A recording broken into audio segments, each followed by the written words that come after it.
Alors, au moment de la naissance d'un bébé, au moment de son engagement dans le bassin, quand le bébé franchit cette,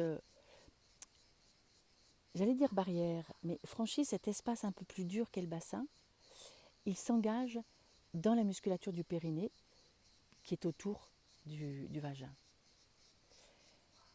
Et ma conviction, c'est qu'en fait, l'accouchement est juste un révélateur.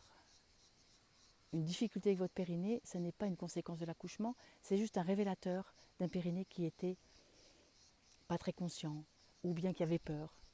Des accouchements longs, ça peut être ça. Ça peut être un périnée qui est complètement crispé, qui a peur pour des raisons ancestrales, pour des raisons qui viennent du passé et qui va avoir du mal à laisser passer, à se laisser faire dans une ampliation, parce que c'est ce qui se passe pour un accouchement simple, c'est que ce périnée fait pouf et ensuite il se recontracte, il se resserre.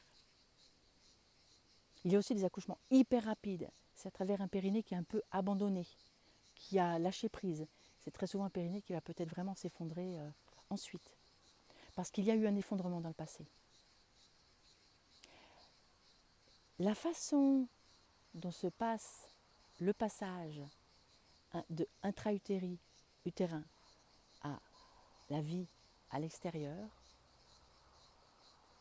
parle de notre passé, parce que dans notre périnée, il y a la mémoire du passé. Ça peut venir de la lignée des hommes, bien sûr, et ça peut venir de la lignée des femmes. Le simple fait de se poser là, à l'intérieur, de cette musculature fantastique qu'est le périnée, ça peut juste, hop, hop, ah mais oui, laisser revenir des choses. Pourquoi j'ai peur là? Pourquoi je suis toujours sur le qui-vive? Est-ce que j'ai passé mon enfance à recevoir des fessées? Est-ce qu'il y a eu un effondrement familial qui fait que toute l'histoire familiale s'est effondrée? Qu'est-ce qui a pu faire que j'ai complètement lâché prise? Ou qu'au contraire, je suis crispée, je suis dans la peur. Voilà, le voyage en périnée, parle de tout ça.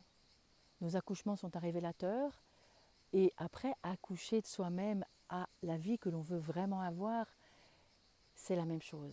Comment ça peut se faire dans ce périnée, dans cette fondation de notre maison intérieure, si elle n'est pas joyeuse?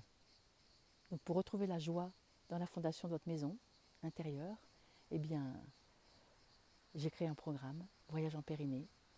Je vous en dis plus dans une prochaine conférence offerte. À très bientôt.